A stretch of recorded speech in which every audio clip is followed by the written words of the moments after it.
Manas domas nav jūsu domas, un jūsu ceļi nav mani ceļi, saka tas kungs. Bet kā debesis ir augstākas par zemi, tā mani ceļi ir augstāki par jūsējiem, un manas domas ir augstākas par jūsu domām. Jesajas 55, 8, 9. Ievads.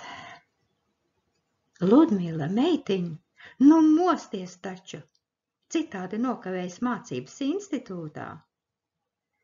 Mamīte smaigā roka glāsta manu galvu un pa galdi atrisušos cirtainos matus.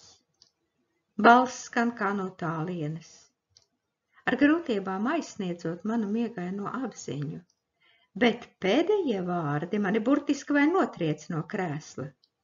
Berzējot miegainās acis, uzmetu skatienu modinātājam un tad pamodos pilnībā. Ir palikušas 15 minūtes līdz attiet autobuss, ar kuru es parasti tiek līdz institūtam. Steidzīgi ģērbjos, pa roku galam tīru zobus, apslako ar ūdeni seju un gandrīz nedzirdu, kā mamma tīšām dusmīgā balsī rājas. Nu, cik reizes jau tevi lūdzu nesēdi līdz vēlai naktī pie grāmatām. Redzi? Galda lampa atkal visu nakti ir veltīgi degusi. Nu, teicu taču tev, ka modinātājs ir jāuzliek pirms vakarā sēdies pie mācībām. Par atbildi es tikai smaidu, jo labi zinu, ka mamma uz mani nemaz nedusmojās, bet savos sirds dziļumos par meitu, kura aizgājusi viņas pēdās medicīnā, ļoti priecājas. Pa ceļām, nošmaukstinot mammai buču zvaiga, izskrienu kāpņu telpā un redzot, ka lifts, kā vienmēr ir aizņemts, strauji traucos lejā pa trepēm, lejā no 8. stāva. Cik labi, ka pietur ir vien 20-30 metru no mājas, un līdzjūtīgais šoferis apžēlodamies piebremzē un atkal atver durvis. Aizaususies ielidoju autobusā, garām skrienot pasaku paldies un atviegloti iekrītu brīvajā autobusa sēdeklī. Sirdī prieks un līgsmība. Paldies tev, kungs, ka tomēr paspēju. Lūdzu, esi kopā ar mani arī šajā dienā. Svētī un palīdzi kopā ar tevi izdzīvot visu, kas šodien paredzēts, un sasniegt to mērķi, ko tu man esi paredzējis. Amen! Lūk, tādas īsas studentu gados bija manas rīta lūkšanas. Ak, cik sen gan tas bija, cik ūdeņi kopš tā laika aiztecējuši, cik saspringtas sesijas un grūti eksāmeni ir aizvadīti.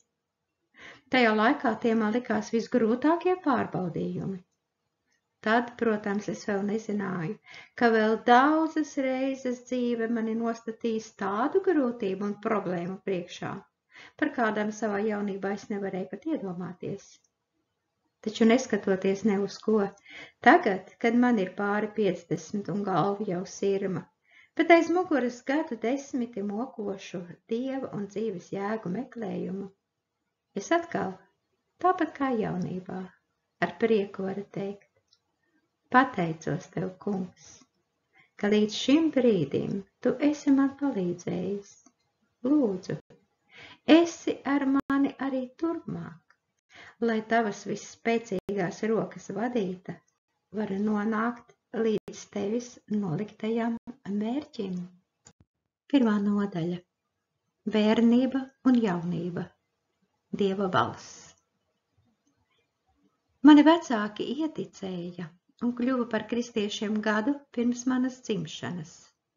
Tādēļ es varu vien pateikties tam kungam par man izrādīto žēlastību, ka jau no mātes klēpja varēja būt Dieva žēlastības apklāta un ietekmēta. Daudz vēlāk, kad biju jau jauniete, mamma man pateica, ka viņu garīgo deksmi, dzīvā Dieva meklējumus, liesmojošo pirmo mīlestību uz Kristu, viņa var saskatīt manī. Tādā veidā vecāku svētība kļuva arī par manu svētību, un tur nav nekādu manu nopelnu. Par to runājot, neviļus domāju par visiem tēviem un mātēm, kuri ar savu dzīvi un staigāšanu Dieva priekšā nosaka savu bērnu likteni un garīgo dzīvi ilgi pirms viņu nākšanas pasaulē. Ar asinīm un mātes pienu bērns saņem visu to, ar ko viņa dzīvo, ko izdzīvo un piedzīvo. Bet šo tiešo atkarību es apzinājos daudz vēlāk, kad pati sāku savus personīgos tā kunga meklējumus. Līdz tam mana kristietība, kā daudzu man līdzīgu bērnu kristietība, kuri izauguši kristīgās ģimenēs, bija nekas cits kā manu vecāku reliģija. Cik sevi atceros, tad kopā ar savu vecāko māsu un 4 mazākiem brāļiem, tad, kad tētis un mamma uzsāka lūgšanas, arī mēs locījām ceļus lūgšanās kopā ar viņiem. Kad vecāki devās uz svētdienas dievkalpojumu, viņi, protams, ņēma līdz arī mūs 6 bērnus. Tādā veidā, bērnībā un agrā jaunībā, sapratne par ticību Dievam un kalpošanu viņam veidojās manu vecāku, iespējams tiešā neapzinātā ietekmē, kaut gan viņi mums neko neuzspieda. Parasti bērni, nemaz to neapzinoties, kopē savus vecākus gan fiziskajā, gan garīgajā ziņā. Un vai gan būtu jābrīnās, ka ieņemot sevī tēvu sapratni un tradīcijas, viņi kļūst par tās kristīgās konfesijas atzinējiem, kurā ir izauguši. Luterāņu bērni kļūst par luterāņiem, baptistu bērni par baptistiem, vasarsvētku ticīgo bērni par vasarsvētku ticīgajiem un tā tālāk. Tā bija arī ar mani. Mani vecāki piederēja pie evaņģeliskās baznīcas ticīgajiem, vasarsvētku draudzes. Tādēļ līdz 18 gadu vecumam visi mani priekšstati un uzskati veidojās šīs kristīgās mācības ietekmē.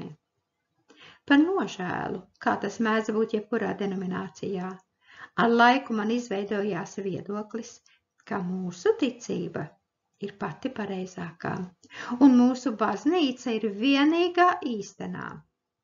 Kas attiecās uz citiem ticīgajiem, tad uz viņiem es, tāpat kā visi citi garīgie, skatījos no augšas, uzskatot, ka viņi vēl nav sasnieguši mūsu līmeni, un daudz kas priekš viņiem vēl ir aizklāts, vai arī, ka viņi vienkārši ir maldos.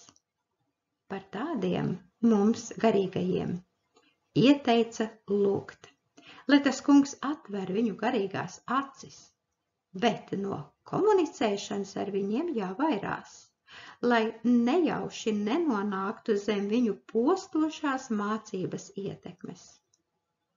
Var vien pabrīnīties, kā Sātans mūsu kristiešus ir piemuļķojis, sējot šajā jautājumā neusticību, aizdomas, nepatiku un pat atklātu naidu vienam pret otru, neskatoties uz to, ka kalpojam vienam un tam pašam Dievam un tiecamies uz vienām debesīm, kur satiksies vien tie, kuri ir savienoti vienā Dieva garā, kurš vēl nekad sevī nav dalījies.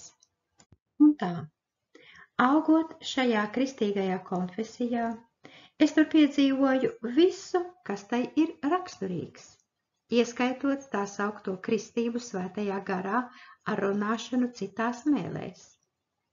Tiesa, jau no paša sākuma šī dāvana manī izpaudās kaut kā īpaši, ko es sapratu vien daudzus gadus vēlāk. Kad es piedzīvoju garīgo kristību, man bija vien 7 vai 8 gadi, un tas notika tā, kad man un dažiem citiem bērniem, pie kuriem es tad viesojos, viņu tētis piedāvāja lūgt par šo dāvanu.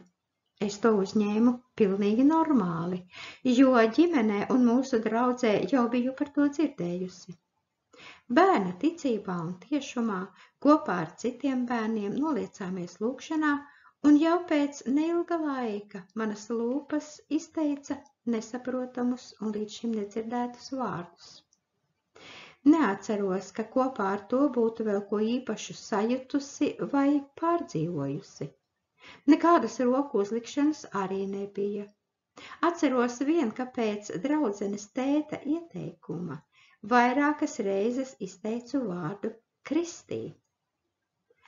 Esot šajā lūkšanā, vēl daži bērni sāka runāt nesaprotamās valodās. Vēlāk tas onkulīts mums teica, ka virs katra tāda bērna viņš redzējis parādīšanu. Virs kādiem nolaižamies balodi, virs citiem ugunsmēles. Pēc tam mēs bērni turpinājām savas rotaļus un par notikušo vairāk nerunājām. Tā notika mana tā sauktā kristība svētajā garā, kā to saprot vasaras svētku ticības mācībā. Ja neņem vērā vienu īpatnību. Tās pašas dienas vakarā, pie sevis nakšņot, mani ciemos uzaicināja divas ticīgas sievietes, kuras pēc tautības bija vācietes. Otrā rītā pamostoties viņu mājās, es neko nevarēju saprast. Abas māsas saraudātām acīm sēdēja pie manas gultas un klusi lūdza. Kad es viņām jautāju par asaru iemeslu, neiedziļinoties detaļās, viņas man tik pateica: ak, mīļo meitenī, tu to nevarēsi saprast. Visu nakti tas kungs ar tavām lūpām runāja uz mums vācu valodā. Atceros, kā viņu vārdi mani pārsteidza. Kā tā, vāciski? Es pārjautāju. Es taču vispār tādu valodu nemāku. Bet nekādus paskaidrojumus šajā jautājumā es nesaņēmu, un mans bērna prāts jau pēc dažiem mirkļiem bija aizņemts pavisam ar ko citu, jo es taču biju vēl pavisam maza, un manas domas tad piepildīja rotaļlietas, lelles un spēles. Pagāja gadi. Es mācījos skolā, pārējot no vienas klases otrā.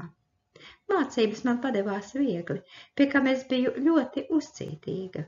Bez tam, cik sevi atceros, jau no mazotnes man bija sapnis kļūt par ārstu. Mana mamma, kurai bija feldšera izglītība, un pēc kara vairāk kā 30 gadus strādāja par medmāsu, spēja manī ielikt mīlestību uz medicīnu. Viņa vienmēr brīnījās, kad es sēžot viņas kabinetā, kur viņa bija procedūru māsa, neelpojot vēroja, kā vēnā tiek ievadīta adata un šļircē parādās asinis, pēc kā pacientam tika ievadītas nozīmētās zāles. Es vēroju, kā viņa slimniekiem uz muguras lika bankas, kā tajās iesūcās viņu āda, kļūstot iesākumo sarkana un tad zilgana. Visas manas lelles bija adatu izcaurumotas, jo es pastāvīgi tām veicu injekcijas. Bērniem parasti piemītošās bailes no asinīm man nebija, un mamma bieži teica, ka es esmu dzimusi, lai kļūtu par ārstu. Tādēļ tas fakts, ka es visus 10 gadus skolā biju teicamniece, priekš manis bija kā pirmais un neatņemamais nosacījums kārotā mērķa sasniegšanai. Visi skolotāji zināja par manu karsto vēlēšanos kļūt par ārstu, un viņi visādi to atbalstīja. Bez mācībām skolām, parastām bērnu rotaļām un grāmatām, kuras vienu pēc otras burtiski apriju, mani nekas cits vairs neinteresēja. Un tā kā es nebiju ne oktobrēns, ne pionieris, ne komjaunietis, tad visi zināja, ka esmu ticīgā, un nereti mani apsaukāja par dievlūdzēju. Visi pionieru vadītāju, klases audzinātāju un skolotāju mēģinājumi uzsākt ar mani sarunas par Dievu un ticību viņam beidzās bez rezultātiem, jo es vienkārši klusēju. Uz viņu jautājumu, vai mani spiež ticēt, es vienmēr īsi atbildēju nē, neiedziļinoties nekādās detaļās. Nereizi vien es atskrēju mājās un izbailēs slēpos aiz krāsnes, jo puikas visādi zobojās, apsmēja un apsaukāja mani dēļ manas ticības uz Dievu. Reizēm pat svieda man ar akmeņiem. Lūk, tādā sistēmā un bezdievīgā laikā mēs tad dzīvojām. Ko līdzīgu piedzīvoja daudzi kristiešu bērni, nerunājot jau par to, ko piedzīvoja viņu vecāki.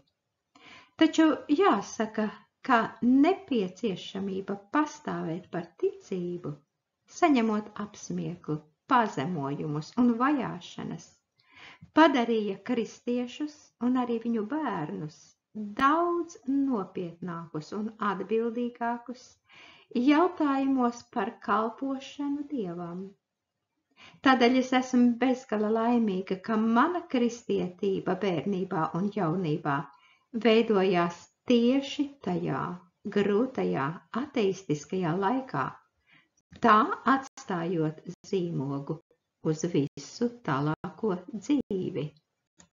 Par nožēlu, neskatoties uz nepieciešamību pastāvēt un cīnīties par ticību Dievam, mana garīgā dzīve neizcēlās ar dziļumu un meklējumiem pēc tuva kontakta ar viņu.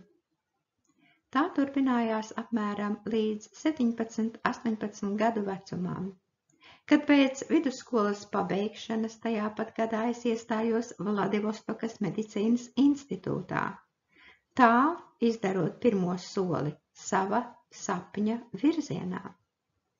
Likās, ka viss rit brīnišķīgi, un man vajadzētu vien teikt un slavēt Dievu un priecāties, pieliekot visas pūles, lai kļūtu par labu ārstu, jo man šī profesija likās vispiemērotākā kristietim.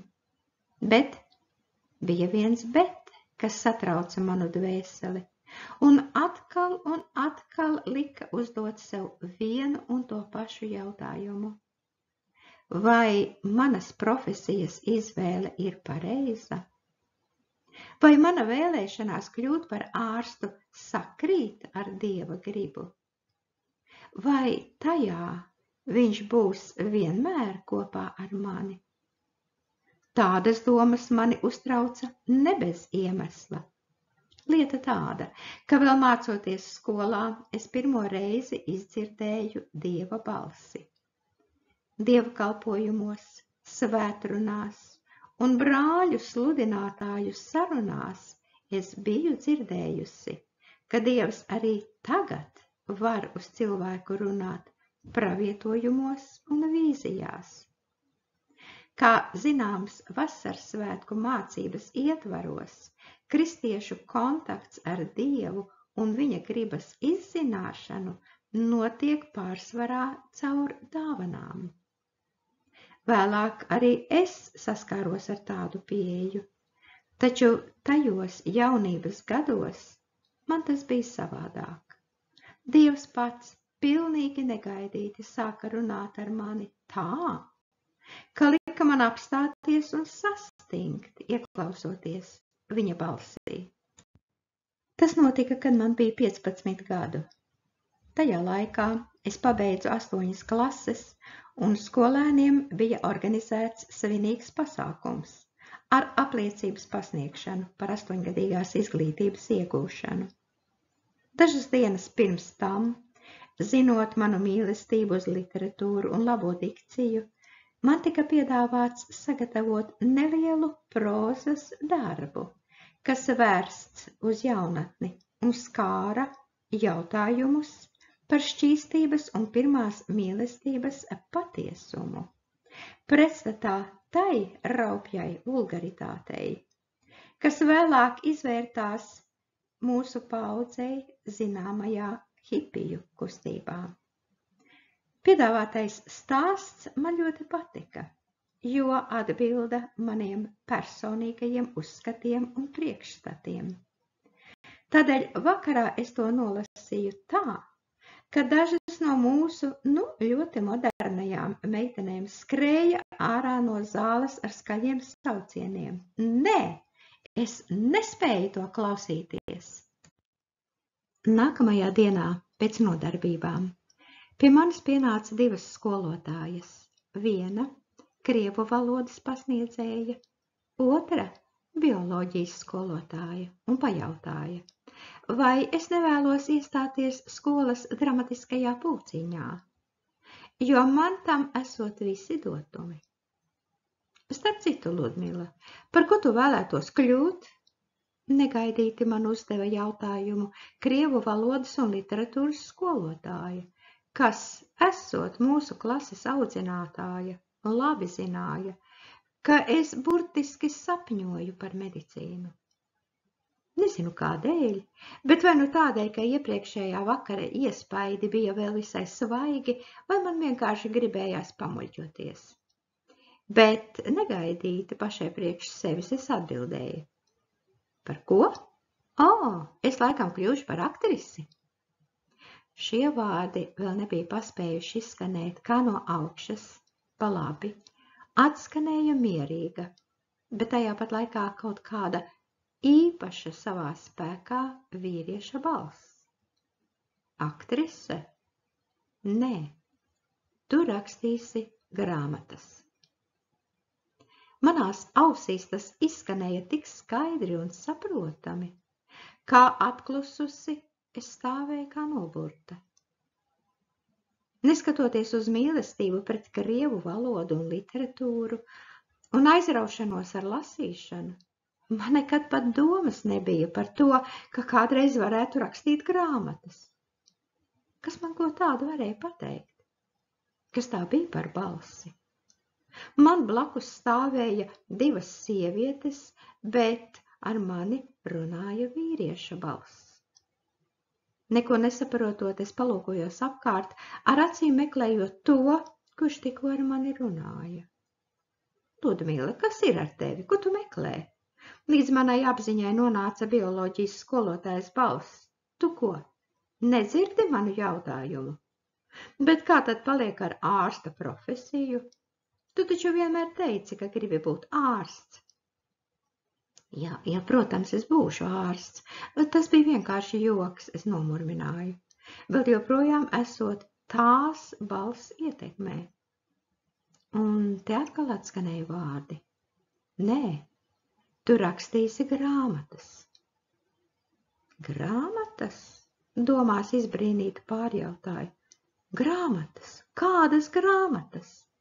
Un te draiskulīgi un bērnišķīgi, sekojot savai bērnišķīgajai fantāzijai, tā arī nesaprotot, kas ar mani notiek, domās pabeidzu. Jā, es uzrakstīšu par sevi tādu romānu. Un kāda bilda uz to? Jau 3. reizi atskanēja tā pati balss. Romānu? Par sevi? Nē, tu rakstīsi par citiem. Balss apklusa, un vairāk neatkārtojās. Pilnīgā apjukumā es lūkojos uz skolotājām, lieliski saprotot, ka es viņām to nevaru izstāstīt. Bet viņas izbrīnītas skatījās uz mani, nespējot saprast manu vairāk nekā dīvainu uzvedību. Tajā dienā atgriezos mājās, un mani nodarbināja viena doma. Kurš ar mani šodien runāja? Par Dievu nes kādēļ pat neiedomājos. Savā pusaudzes vecumā, būdama visai noslēgta, vecākiem es arī neko nepateicu, un tajā naktī ilgi nevarēju aizmigt vienas domas dēļ. Kas gan tas varētu būt? Kādēļ es viņu neredzēju? Par kādām grāmatām viņš man teica. Pārdzīvotais tā arī būtu palicis kā noslēpums un ar gadiem vispār būtu aizmirsies, ja tā pati balss tikpat negaidīti nebūtu atskanējusi 2. reizi. Tas notika 1966. gadā, kad man palika 17 gadu. Un es pēc skolas pabeigšanas gatavojos iestāju eksāmeniem Vladivostokas medicīnas institūtā. Mūsu kaimiņi aizbrauca atvaļinājumā, un atstāja mums sava dzīvokļa atslēgas, lai es mierīgi tur varētu mācīties eksāmena biļetes. Neviens netraucēja, un es varēju būt viena dienām un nedēļām. Brīžiem, atraujoties no mācību grāmatām, es nolaidos uz ceļiem un lūdzu to kungu palīdzēt man iestāties medicīnas institūtā. Reiz, kad es tā lūdzu, klusumā skaidri atskanēja vīrieša balss. Priekš tevis būtu labāk palikt tā, kā tu esi. No pārsteiguma satrūkusies, es palūkojos visapkārt. Istabā neviena nebija. Kas tas ir? Kas ar mani tagad runāja? Izbrīnīta es nodomāju, un pēkšņi atcerējos, ka šo balsi jau esmu dzirdējusi 2 gadus atpakaļ. Labi, bet ko šie vārdi man nozīmē? Kādēļ man labāk palikt tā? Kā to saprast? Vai tiešām tas kungs nevēlas, lai es kļūtu par ārstu? Tad kādēļ viņš man to nepateica tieši? Vai tad viņš nevarēja pilnīgi skaidri pateikt, ka tas nav viņa prāts? Bet varbūt tas nemaz nav tas kungs. Bet kas tad? Jo es taču skaidri dzirdēju balsi. Tā domājot, es atkal sāku lūgt, izkratot viņa priekšā savu dvēseli, atkal un atkal izsakot savu lielo vēlēšanos kļūt par ārstu. Kungs, es teicu, kur gan es vēl labāk varēšu kalpot tev un cilvēkiem, palīdzot viņiem ciešanās un parādot savu mīlestību. Tā es raudādama lūdzu, un atkal virs manis atskanēja tā pati balss, atkārtodama tos pašus vārdus. Priekš tevis labāk būtu bijis palikt tā, kā tu esi. Ne vārda vairāk, ne jā, ne nē, bet tikai priekš tevis labāk būtu. Es rūgti raudāju, ar visu savu būtni nevēloties piekrist domai, ka man nav lemts kļūt par ārstu. Dažas nākamās dienas pagāja pilnīgā apjukumā. Es nezināju, ko darīt, vai turpināt gatavoties eksāmeniem, vai izņemt no institūta savus dokumentus. Bet ko es teikšu mammai, kura to vien gaida, kā kādu dienu ieraudzīt savu meitu kā ārstu? Es atkal un atkal saucu uz to kungu, lūdzot pēc skaidrības, bet atbildes nebija. Dievs klusēja. Un tad es nolēmu izdarīt sekojošo. Beidzot skolu ar izcilību, man, kā medaļas īpašniecei, bija tiesības stāties institūtā, noliekot tikai vienu profilējošo priekšmetu. Ja to nolikšu uz teicami. Teicamas atzīmes nesaņemšanas gadījumā es iekļūtu kopējā plūsmā, un kopā ar visiem būtu jāliek visi iestāju eksāmeni. Nesaņemot vēlamo skaidrību no tā kunga, es izlēmu gatavoties tikai profilējošā priekšmeta eksāmenam, un tā bija ķīmiņa. Gadījumā, ja nenolikšu to uz teicami, pārtraukšu turpmākos mēģinājumus iestāties institūtā, to pieņemot par Dieva gribu. Profilējošā eksāmena likšana priekš manis bija īsts brīnums. Nestāstīšu visos sīkumos, vien pateikšu, ka eksaminētājs ielika man 5 un apsveica ar iestāšanos institūtā. Tādā veidā es kļuvu par studenti, tā arī nesaprotot pateikto vārdu jēgu. Taču tie atkal un atkal satrauc manu dvēseli. Ko tas varētu nozīmēt un kādēļ? Tāpat kā pirmajā reizē, arī tagad. Nevienam neko par balsi nepateicu. Turpmākie 6 studiju gadi bija piepildīti ar smagu, saspringtu mācīšanos. Lielākā mana laika daļa pagāja pie mācību grāmatu kaudzēm, tādēļ jaunības pārbaudījumi un kārdinājumi gāja man secen. Studenti institūtā un kristīgā jaunatne baznīcā baudīja savu jaunību. Kopā pavadīja laiku, draudzējās, iemīlējās, precējās. Es viņu vidū biju baltā vārna. Visi pasaules un draudzes puišu mēģinājumi uzsākt ar mani draudzību beidzās ar izgāšanos. Izņemot līdzcietību pret viņiem, neko citu neizjūtu. Man vienkārši nebija tam laika. Es tikai mācījos un mācījos. Tā pagāja labākie jaunības gadi. Mācības nebija vienīgais institūtā, kas aizņēma manas domas un sirdi. Studiju gadi kļuva par pirmajiem apzinātas un neatlaidīgas Dieva meklēšanas laiku. Pēc iestāšanās institūtā par manu labāko un tuvāko draudzeni kļuva viena vecāka ticīga sieviete, kurai tajā laikā bija gandrīz 80. Šai sievietei bija bagāta garīgās dzīves pieredze aiz muguras, kas uzkrāta daudzos ciešanu gados, vajāšanās Kristus vārda dēļ, bet īpaši vērtīgi man bija tas, ka viņai bija personīgs kontakts ar to kungu. Stundām es varēju klausīties viņas stāstus par to, kā tas kungs darbojās viņas dzīvē, kā veda cauri zaudējumiem, cietumam, bēdām un grūtiem pārbaudījumiem, grūtos brīžos parādot varenu spēku, kā atklājās cilvēkiem savā žēlastībā, svētumā un taisnīgā atmaksā. Abrīnojami, ka neskatoties uz savu cienījamo vecumu, vecmāmiņa labi zināja, ko jau ir stāstījusi, un praktiski nekad neatkārtojās. Mana dvēsele kā sūklis uzņēma šos stāstus, un sirdī arvien vairāk un vairāk brieda vēlēšanās un ilgas pēc personīgas tuvības un personīgiem kontaktiem ar to kungu. Tieši tad iesākās manu meklējumu ceļš. Tajā laikā man palika 18 gadi, un es pieņēmu ūdens kristību, kļūstot par draudzes locekli. Likās, ka Dievs mani uzmanīgi vēroja, bet velns arī darīja to pašu.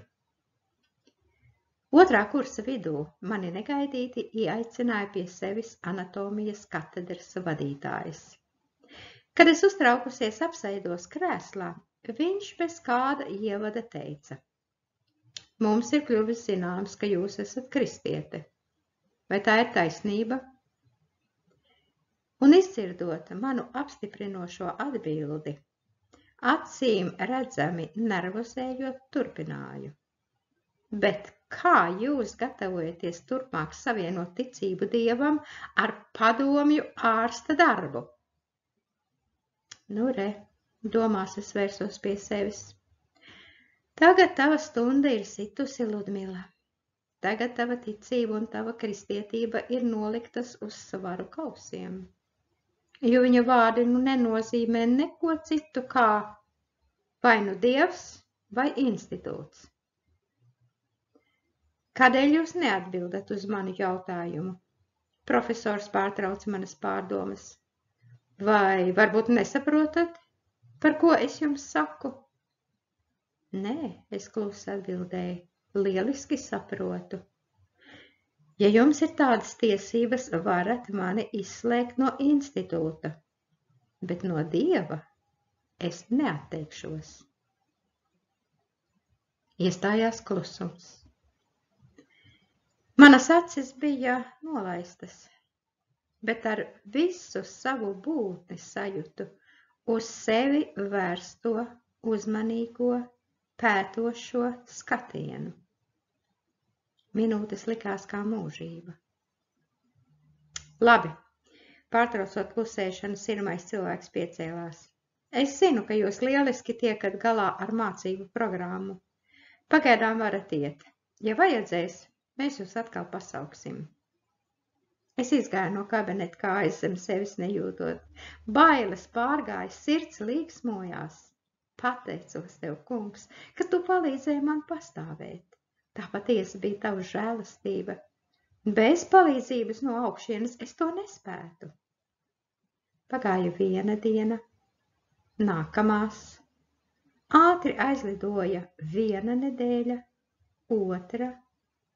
Mani neviens vairs nekur neizsauca. Un es nolēmu, ka stāv priekšā vēl smagāks uzticamības pārbaudījums. Jo 6. kursa beigās, kad visas mācību grūtības būs aiz muguras, man mierīgi var pateikt: Dievs vai diploms? Ko tad? Vai spēšu pastāvēt? Ak, labāk būtu tagad mācību sākumā. Taču Dieva plāns bija citādāks.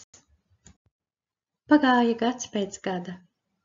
Dvēsele meklēja to kungu, un viņš atbildēja uz tās klusajiem saucieniem. Tajos jaunības gados Dieva žēlastībā es varēju piedzīvot vārdus no Jēkaba vēstules, kas ir rakstīts 4. nodaļā 8. pantā.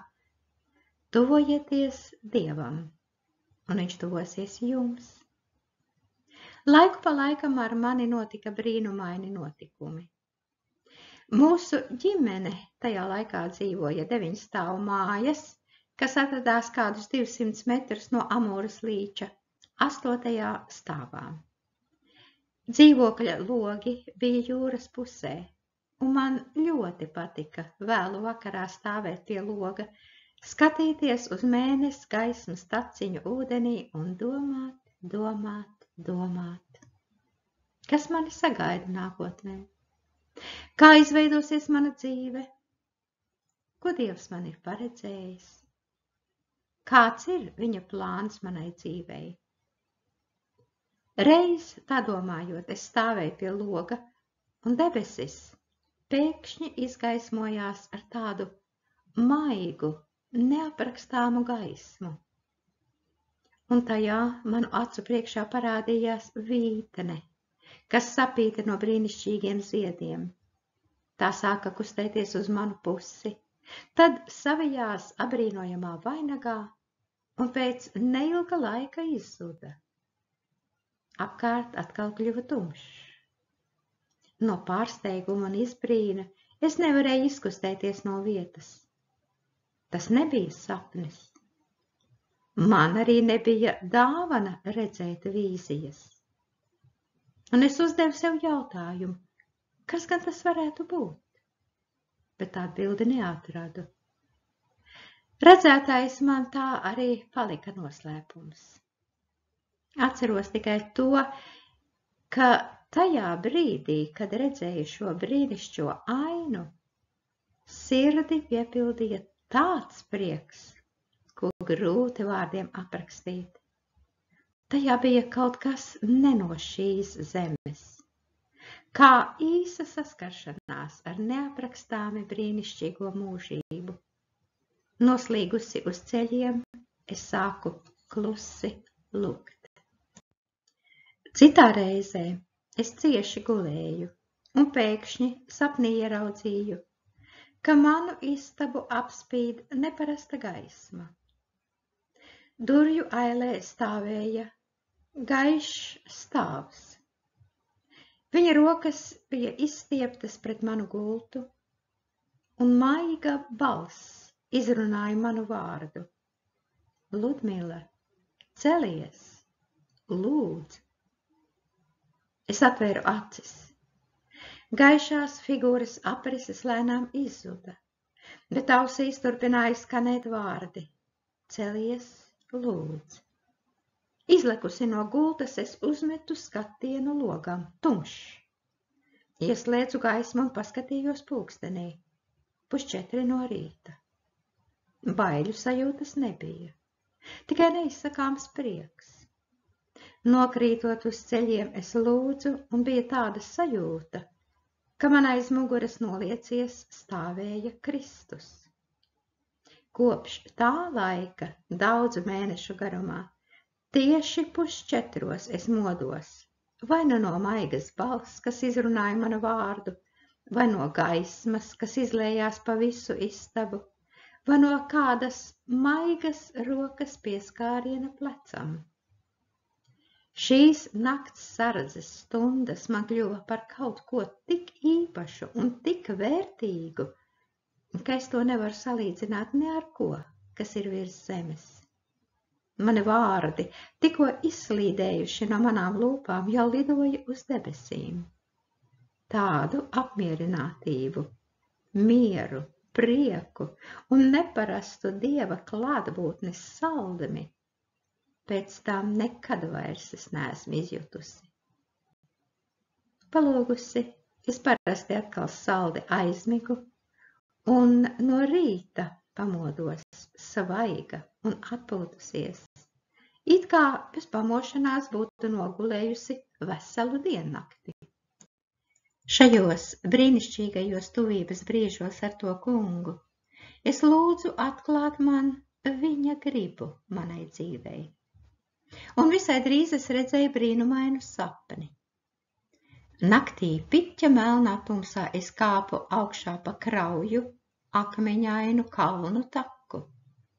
Rokām tveroties pie akmeņiem un reti augošiem kalnu krūmiem, es ar grūtībām lēnām virzījos uz priekšu. Esot nogurusi un pilnīgā spēku izsīkumā, brīžiem no manām lūpām izlauzās vaids. Kājas uz akmeņiem slīdēja, un tie laiku pa laikam aizripoja un ievēlās aizā. Sirds šausmās sažņaudzās, kad iedomājos, ka arī es tā varu tur iekrist. Beidzot es atrados uz neliela līdzena laukumiņa un bezspēkā tur apgūlos, lai nedaudz atpūstos.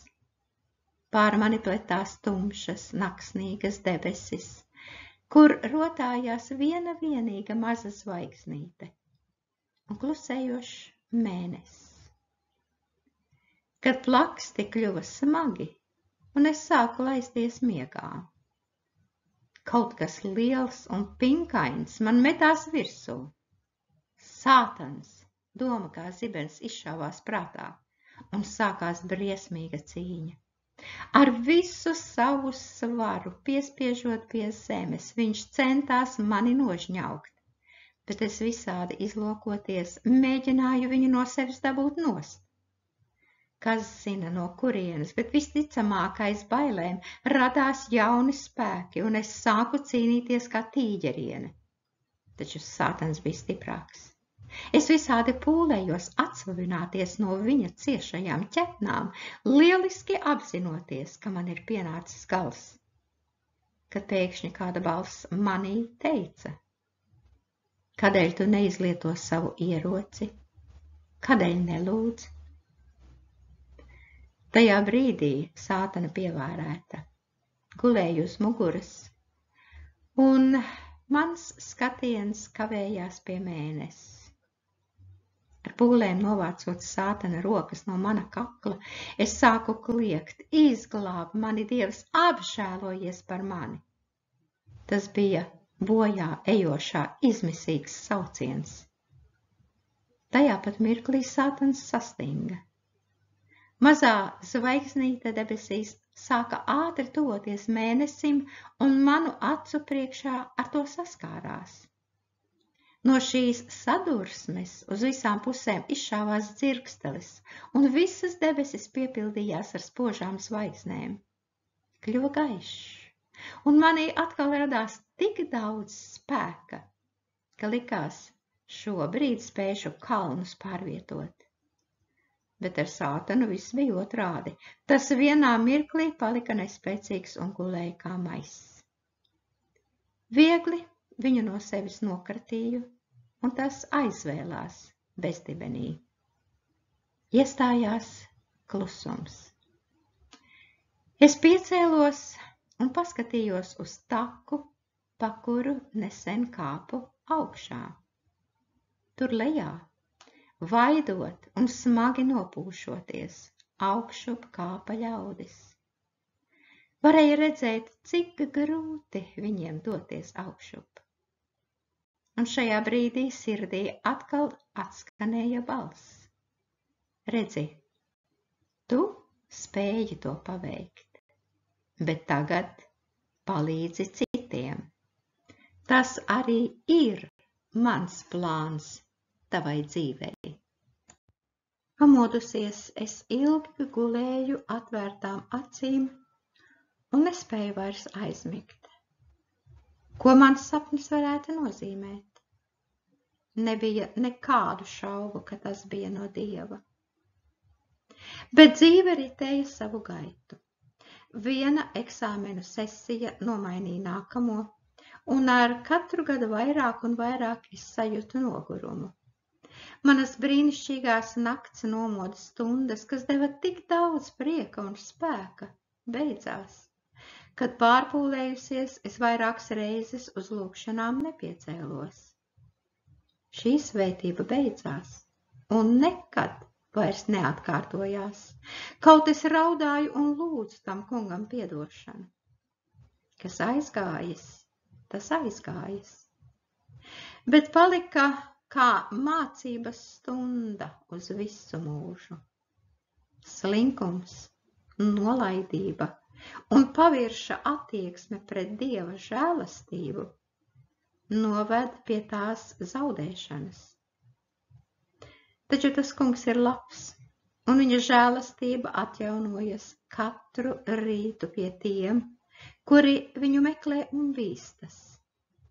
Kad es vērsos pie viņa ar kādu lūgumu, viņš atrada citus ceļus, kā runāt uz manu sirdi. Tā mani uzmundrinot, iedrošinot, mierinot un vedot pie prāta. Tajā laikā man bija 20 gadi. Ar laiku mūsu draudzē un citās baznīcās, kuras man nācās apmeklēt, arvien biežāk varēju vērot ko sliktu. Sapulcēs skanēja sprediķi, kas aicināja uz patiesību, šķīstību, divbijīgu dzīvi un bijību, staigājot tā kunga priekšā. Taču dzīvē viss bija citādāk. Dievkalpojumos kristieši izskatījās kā eņģeļi, taču mājās un ģimenēs bija strīdi un nesaprašanās. Brāļi un māsas Kristu viens otru kritizēja. Savā starpā sarunājoties, teica vienu, bet aiz muguras pavisam ko citu. Draudzes sapulces pārvērtās par vietu, kur noskaidrot savstarpējās attiecības un risināt problēmas. Tādēļ daudzi tās vienkārši neapmeklēja, lai nezaudētu savu sirds mieru. Kaut brāļi bieži runāja par Dieva vadības svarīgumu. Paši, kā es sapratu, gana balsi nedzirdēja. Tas notika tā. Reiz kārtējās draudzes sapulcē tika aktualizēts kāds jautājums, kas draudzē bija kļuvis par problēmu. Kā vienmēr, viedokļi dalījās.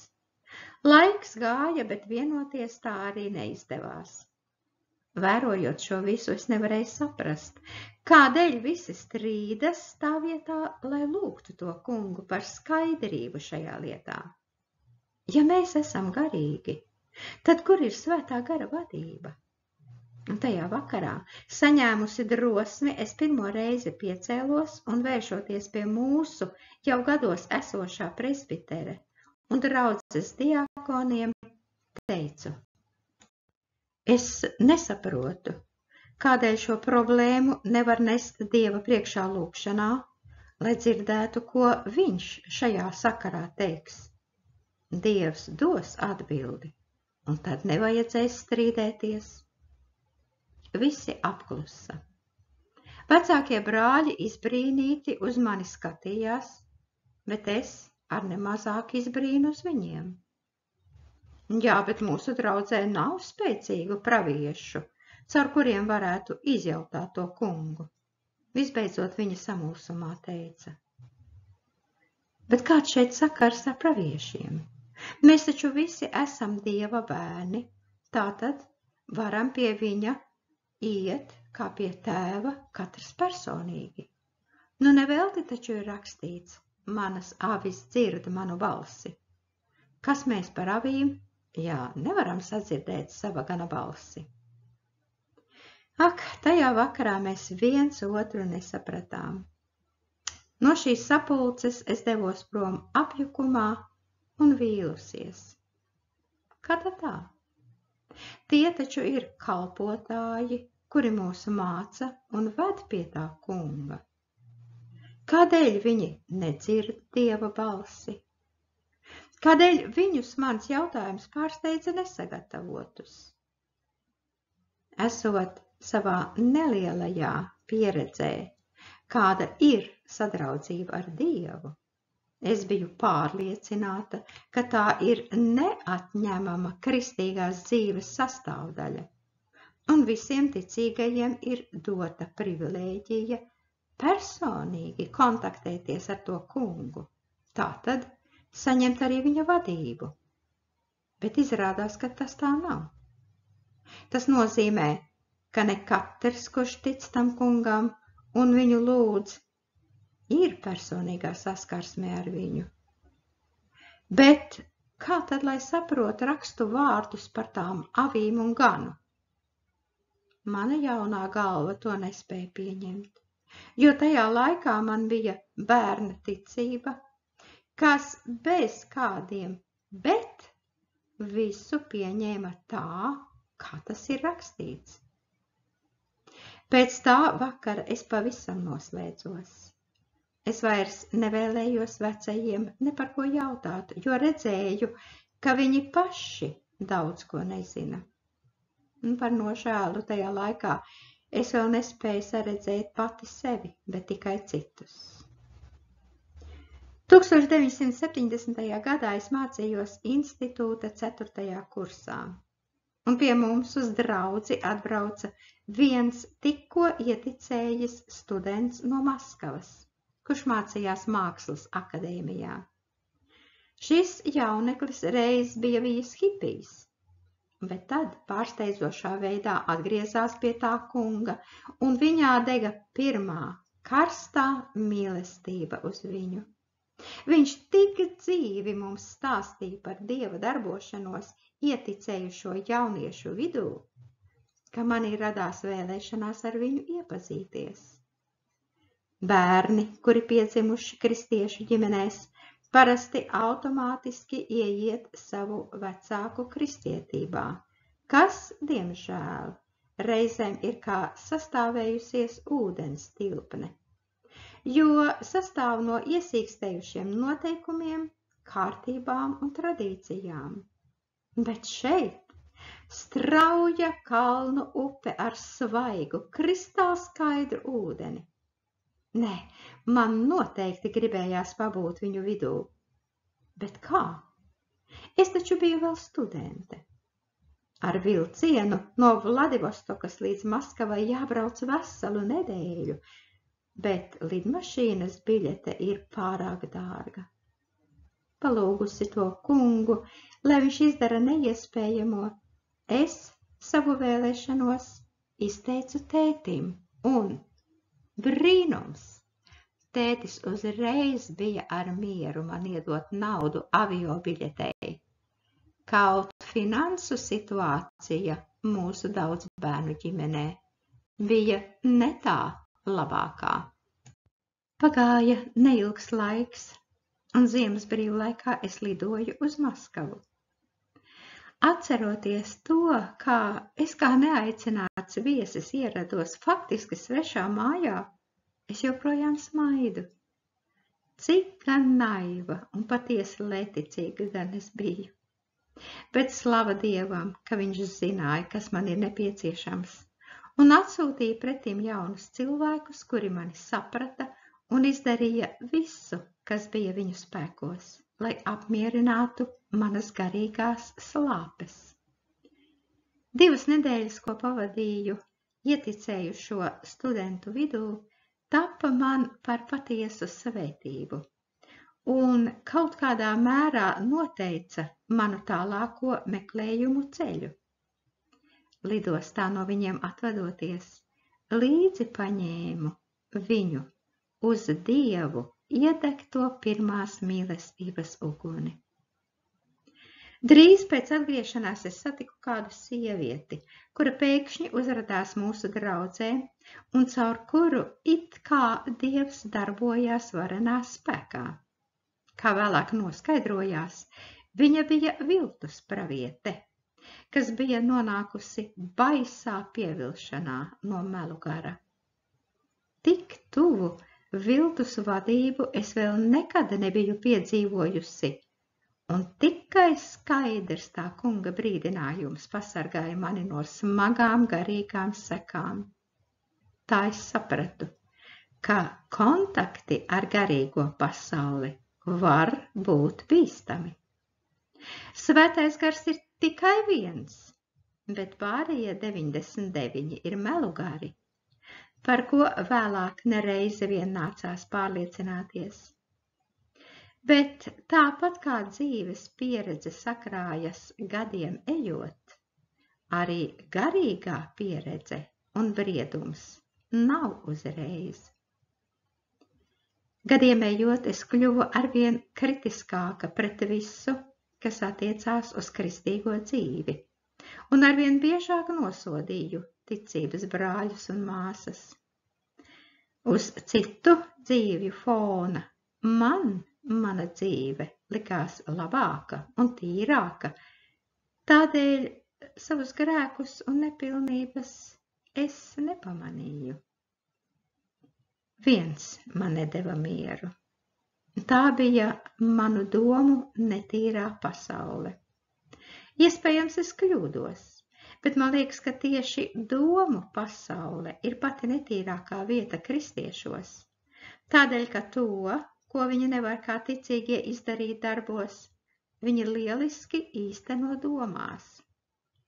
Tādējādi mūsu domu pasaule atspoguļo patieso ainu par to, kas mēs esam Dieva acīs. Tieši tas man nedeva mieru.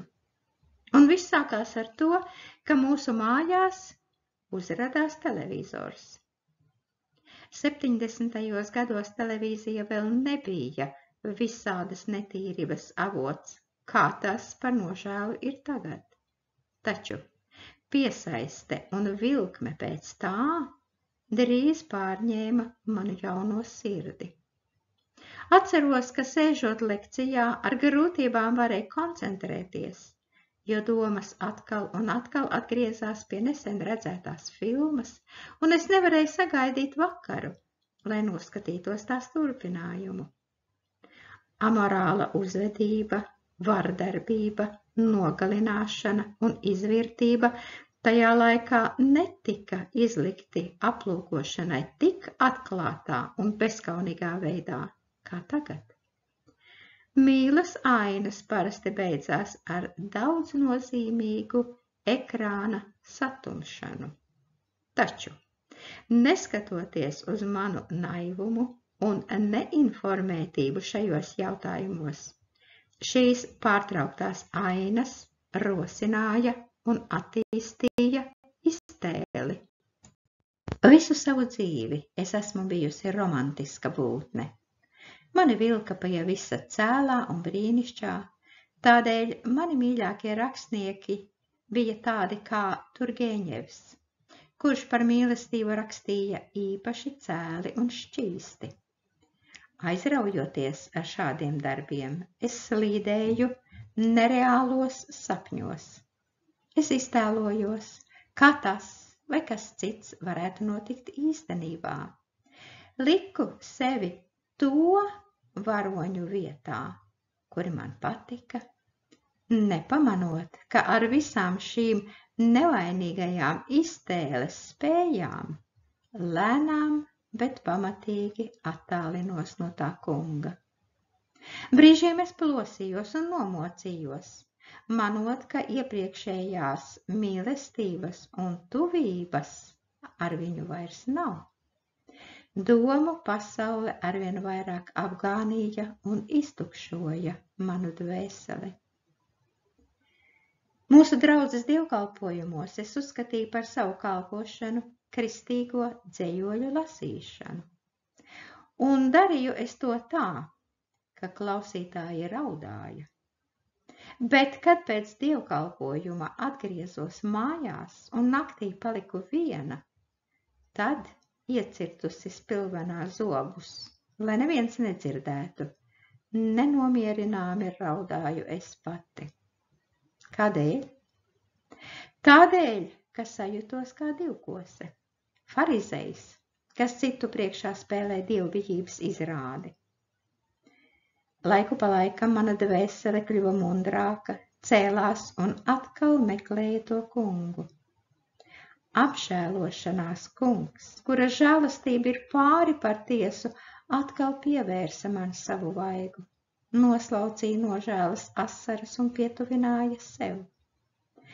Tādos brīžos sirds kusa mīlestībā pret viņu, un es sevi neieredzēju par savu neusticību. Neskatoties uz manu noslēgto raksturu, vecāki, īpaši mamma, ievēroja manas dvēseles mokas un ļoti satraucos par to. Ko tu nomokies? Kas tev pietrūkst? Tev taču ir viss. Viņa teica, nesaprotot, kādēļ man sirdī nav miera. Vai tad es varēju viņiem atklāt to, no kā pati kaunējos? Vai gan varēju pateikt, ka bez iekšējām mokām aizvien vairāk mani nodarbina jautājumi par tā patiesumu, kas tika mācīts no pašas bērnības. Jo es taču ar to viņus vienkārši satriektu. Bija vēl kas mani ļoti mulsināja, novedot pilnīgā neizpratnē. Un tas ir slēpta piesardzība, bet pa laikam atklāts naids. Divu liktos tuvu kristīgu novirzienu starpā, starp baptistiem un vasarsvētku ticīgajiem. Baptisti uzskatīja, ka vasarsvētku ticīgie ir maldos attiecībā uz svēto garu, bet otri savukārt sauca baptistus par nepilnīgiem un nepieaugušiem tajā patiesībā, kura atklāta viņiem. Atceros, ka jaunības gados man nācās no vieniem un otriem dzirdēt, saudzīgi runājot, nevisai glaimojošus spriedumus. Kad no vasarsvētku draudzes viens jauneklis pārgāja uz baptistu draudzi, par viņu neaizdomājoties pateica, ak, labāk būtu aizgājis pasaulē. Kādā citā gadījumā pavecs baptistu draudzes loceklis, redzēdams, ka viņa dēlam ir draudzīgas attiecības ar vasarsvētku draudzes jauniešiem, visstingrākajā veidā viņam to aizliedza, paziņojot, ja tu tāpat kā viņi sāksi runāt mēlēs, tad es pašrocīgi izraušu tev mēli. Dzirdot, ko tādas nodomāju. Nabaga apustulis Pāvils, tevi nevarētu apskaust, ja tavā ceļā gadītos tāds brālis iekš Kristus brīdī, kad tu teici, pateicos savam Dievam, es vairāk par jums visiem runāju mēlēs. 1. Korintiešiem 14, 18. Ja padomājam ar vēsu galvu, par tādām galējībām var tikai pasmieties, bet tajā laikā man smieklu nenāca, jo ir pārāk skumji redzēt, kā ticības brāļi un māsas naidojas savā starpā, kuri saņēmuši savu glābšanu Jēzus Kristus Golgātā izlieto asiņu dēļ, gan par vieniem, gan par otriem.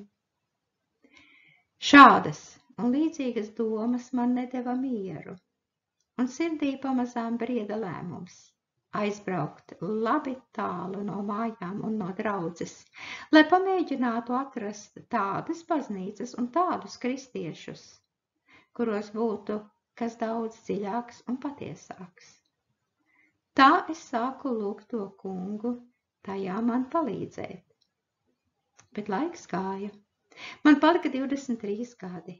Tuvojās valsts eksāmeni, bet kopā ar tiem bailes, vai tie man nekļūs par izšķirošu pārbaudījumu uzticībā tam kungam. Pēc studijām visiem bija jāatstrādā 3 gadus tur, kur tos institūts nosūtīja. Tāda sadale notika jau pirms valsts eksāmenu sākuma, un mani darbā nosūtīja uz Irkutsku, sociālās aprūpes sistēmā, kā ārstu terapeiti darba ekspertīzes ārstu komisijā, saīsināti DEAK. Es to uzņēmu mierīgi, priecājoties, ka dzīvošu lielā pilsētā, kur noteikti ir ticīgie, kur iespējams varēšu atrast baznīcu, kas apmierina manas dvēseles vajadzības. Bet vispirms vajadzēja nolikt 7 valsts gala eksāmenus, no kuriem pirmais bija filozofija un medicīna. Atklāti sakot, domāju, ka tieši šajā eksāmenā tikšu nolikta izvēles priekšā – Dievs vai diploms. Taču bailes izrādījās veltas. Biļete izrādījās tāda, kas nekādā veidā neaizskāra manu ticību. Eksāmenu laikā pie manis pienāca valsts eksaminācijas komisijas priekšsēdētājs, profesors urologs no Habārovskas un teica: Es pamanīju, cik savdabīgi jūs aprakstāt šo jautājumu. Tādēļ man ir interesanti jūs paklausīties. Lūdzu, turpiniet. Šis eksāmens tika nokārtots uz teicami, un es ar atvieglojumu uzelpoju, ka viss beidzies lieliski. Taču bija nedaudz dīvaini, ka katrā nākamajā eksāmenā valsts komisijas priekšsēdētājs atkal un atkal sameklēja mani ar savu skatienu, un kad es sēdos pie eksaminētāja, lai atbildētu savu biļeti, viņš tūdaļ cēlās augšā no savas vietas, pienāca klāt un uzmanīgi klausījās manas atbildes. Pēdējais no priekšmetiem bija ķirurģija un uroloģija. Kā reiz tas, ko viņš pasniedza. Mani pārņēma paniskas bailes, kad viņš, redzot, ka nāku atbildēt, ātri piecēlās, pienāca pie galda, pie kura es apsēdos, un sēdošajam eksaminētājam pateicis: Šo studenti izjautāšu es, mierīgi ieņēma viņa vietu. Jā, tās nu ir beigas, es nodomāju, visiem spēkiem cenšoties savaldīt pēkšņi uznākušās trīsas. Profesora jautājumi sekoja viens otram, pie kam ne tikai tādi, kas attiecās uz biļeti, bet arī pilnīgi par citām tēmām. Likās, ka gala tiem nebūs. Es atbildēju kā sapnī, neviļus redzot pārējo eksaminācijas komisijas locekļu acīs neizpratni. Par atzīmi es vairs nedomāju. Man vienīgā vēlēšanās bija, lai viņš beidz mani mocīt. Beidzot profesors apstājās, atvēra manu ieskaišu grāmatiņu un pēdējā ailītē, ierakstot 7. piecinieku, ar smaidu teica: Teicami, jauniete, esmu apmierināts, bet tagad es jums piedāvāju kļūt par manu asistenti un sākt zinātnisko darbu Habārovskas medicīnas institūta uroloģijas katedras aspirantūrā. Ceru, jūs tam piekrītat. Neticot savām ausīm, es sēdēju kā zibens ķerta, cenšoties saprast teikto. Un tad pēkšņi labajā pusē augšā atskanēja mierīga valdonīga balss. Saki viņam nē. Saraujoties no pēkšņuma, es pagriezu galvu uz to pusi, Līdzās neviena nebija. Balss. Atkal tā balss, kas 6 gadus atpakaļ man teica, ka man labāk būt palikt tāpat. Nu tāds skanēja jau 3. reizi. Un atkal tad, kad es to nemaz negaidīju. Meitenīt, kā sapnī līdz manām ausīm atlidoja profesora vārdi. Kādēļ jūs klusējat? Vai vēlaties kļūt par manu asistenti? Bet ar grūtībām izdvesu, bet mums jau ir sadale, un man ir jābrauc uz Irkutsku. Ak, tas ir sīkums. Profesors mani pārtrauca, to mēs ātri nokārtosim. Kādā darbā jūs tikāt nozīmēta? Man nosūtīja sociālās aprūpes sistēmā par ārstu ekspertu. Jūs? Deāk! Viņš sāka smieties. Nu nē, ko tādu nevar pieļaut. Jums jābūt zinātnē. Tātad jūs pieņemat manu piedāvājumu? Ak, cik vilinoši tas skan! Manā druģaini strādājošajā galvā pazibēja doma. Aspirantūra, ķirurģija, ko vienmēr tā mīlēju. Bet tāpat sekundē ausīs atkal atskanēja tā pati valdonīgā balss. Pasaki viņam nē. Un es satriekta, kā atbalsts atkārtoju nē. Nē, godājamais profesor. Es nebraukšu ar jums un nebūšu jūsu asistente. Es braukšu uz Sibīriju, kā tikko iedalīta. Meitenīt, vai jūs saprotat, no kā jūs atsakāties? Es jums piedāvāju zinātnisko karjeru un spīdošu nākotni. Atkārtoju, ka ar jūsu sadali es visu nokārtošu. Nē, daudz stingrāk pateicu. Tagad vairs nemaz nešauboties, ka izpildu Dieva gribu. Es nebraukšu ar jums uz Habārovsku. Paldies, bet tas nav mans ceļš. Es jūs, meitenīt, nesaprotu. Noraustīja plecus profesors. Es jūs nekādi nesaprotu. Vai varu iet? Paņēmusi savu ieskaišu grāmatiņu, es piecēlos no galda. Piedodiet man lūdzu, bet es jums to nevaru paskaidrot. Nu ko, labi, ejiet. Žēl, ļoti žēl. Viņa apjukušais un neizpratnes pilnais skatiens mani pavadīja līdz pašām durvīm. Pie izejas atskatījusies, es pamanīju, ka kāds pagarozīja ar pirkstu sev pie deniņiem, liekot saprast, ka man nav viss kārtībā ar galvu. Muļķe! Sadzirdēju kursa biedru, kuri bija šī notikuma liecinieki, izsmējīgos čukstus. Patiešām muļķe! Nu un, lai, skrienot lejā pa marmora kāpnēm pie sevis atkārtoju, lai es būtu jūsu acīs nenormāla, bet es nevarēju rīkoties savādāk. Un tikai naktī, guļot gultā ar atvērtām acīm, cenšoties saprast notikušo, es atkal un atkal atkārtoju. Kungs, kas tas bija? Es arī tevi nesaprotu. 3. reizi tu man saki kaut ko, kas ir pilnīgi apslēpts manam prātām. Palīdzi man iet tikai ticībā. Palīdzi, vienkārši kā bērnam tev uzticēties un iet tavās pēdās, lai kurp tu mani vestu. 2 nedēļas vēlāk mamma un tētis mani pavadīja uz lidostu.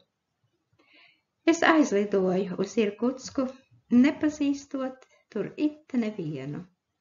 Lidoju pilnīgi nezināmajā. Atvadoties, nespējot valdīt asaras, mamma teica, zini, meitiņ, man ir tāda sajūta, ka tu vairs pie mums neatgriezīsies. Visi pārējie bērni būs ar mani, bet tu kaut kur savrup. Mīļā māmuļa, viņa nevarēja zināt, cik pravietiski man izskanēja šie viņas vārdi. Mātes sirds priekšnojautas piepildījās. Visu savu atlikušo dzīvi Padomju Savienībā es dzīvoju tālumā no vecākiem. Zem lidmašīnas spārna, kā miglas dumakā, lēnām aizslīdēja dārgā pie jūras zeme. Ar man tik mīļu kļuvušo Japāņu jūru. Bērnība un jaunība palika tur. Sākās jauna, patstāvīga, man pagaidām nezināma dzīve. Ko tā man atnesīs?